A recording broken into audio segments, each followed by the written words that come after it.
If a black swan hits the crypto market, the first thing I want you guys to do is breathe. The reason why I make this video is because we don't know what's going to happen in the world with Black Swan, which is unpredictable. That's what a Black Swan is. It's unpredictable. But I want to share here what I would personally do, which again, my videos, you guys know, are never financial advice. So please do your own research and do what's best for you. But I want to share my own opinions, what I would do in the mind of Sir Lewis, right? Looking from the past, previous years, with the latest Black Swan that we had 4 years ago, what you guys know about, and how that affected the crypto market. I want to give you guys, I want to change your perspective and reality, because that's what my channel is all about. It's giving you guys this different perspective on life, on investing, on crypto, on everything. So we know that we are in a place right now in the world where we're very vulnerable, and we've been for years now, right? Ever since the Biden took office, of course. But we had small black swans here and there, not to the same level as we did in 2020 to affect the markets.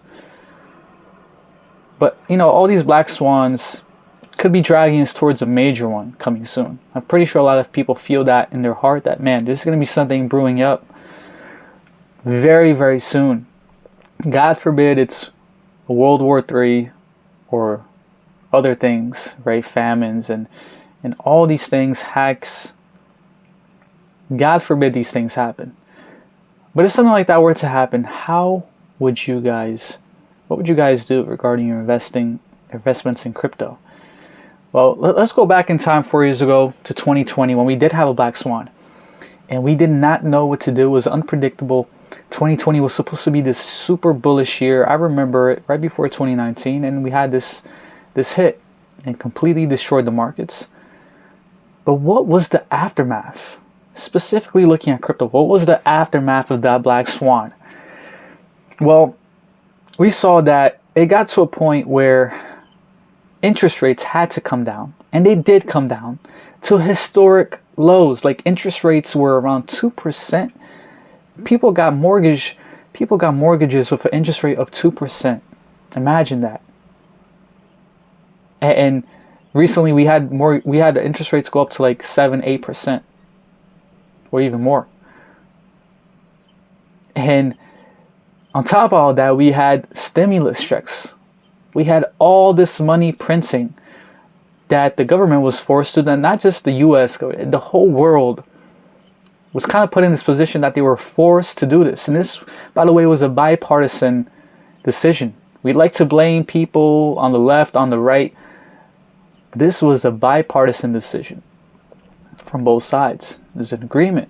And I personally believe that it's kind of, I don't know, right? People like to have all these conspiracies, but I do have a gut feeling that it is planned behind the scenes. I really do believe it is planned to basically increase the money supply, right? Inflation. And what, you know, when they increase the money supply, they're basically stealing from the people that save money, that earn that money, that currency.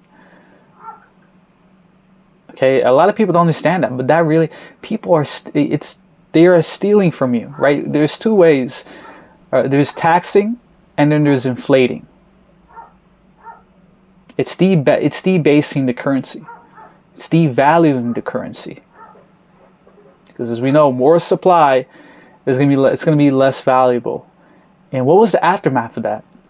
Well, inflation was the aftermath. And I remember this. I was calling this too, along with many people. You know, when we started getting those stimulus checks one after another, I was like, yeah, this is you're going to see prices of things go up. You're going to see prices of everything go up, especially in real estate. And man, before that, I remember looking at the housing market. Houses were very, very, I wouldn't say cheap, but I would say definitely cheap compared to right now, right? It was way lower. So we see the aftermath of what that did to the market. And of course, crypto blew up in 2021. Bitcoin went up. I remember Bitcoin going right up after, you know, stimulus checks started hitting and everything, and Bitcoin and crypto followed. That's because with all this liquidity flowing into the market, what that does is it makes it easier for people to borrow. And then since with all that liquidity, people are moving towards riskier assets where they're able to get more gains, right? Where it's all the speculation. And it's kind of like an avalanche. They get into that, and then it gets to a point where it's so over greed, it's so overbought that it collapses. And that's what happens with the, you know, bear market going into 2022. So where we are today, if we do have something like that happen, guys, my honest opinion is most likely it's going to be something similar to what happened in 2020.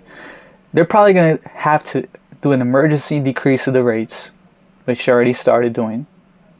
But I feel like it's going to be even faster, right? By me even more aggressive to bring the rates down.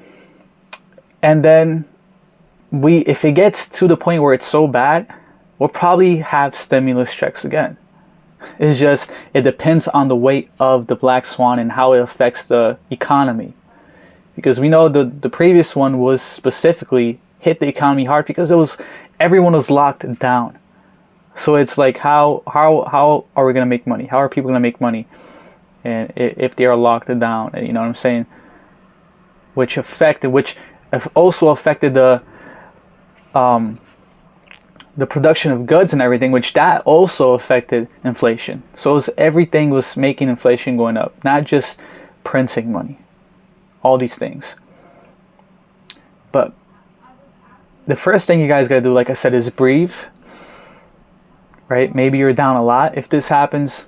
Maybe Bitcoin goes back to 30K. Who knows?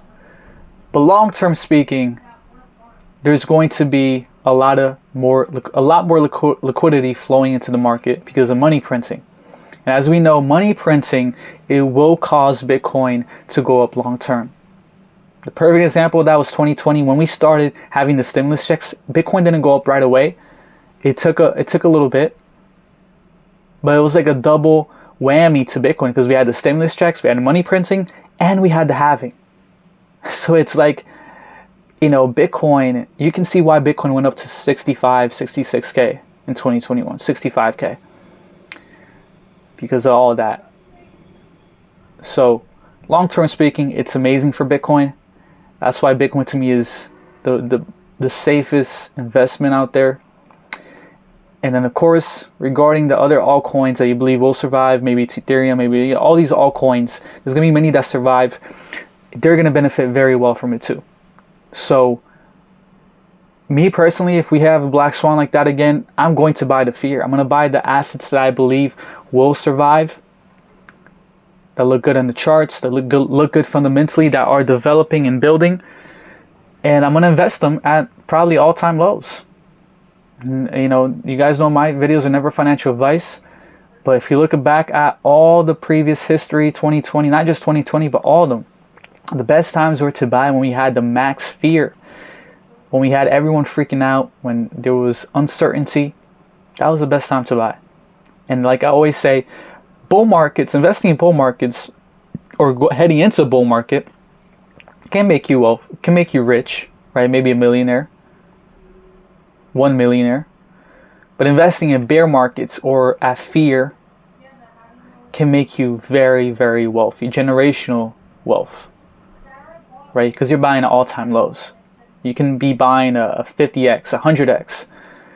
So I just wanted to share this with you guys to remain calm and understand how the markets work. History repeats itself.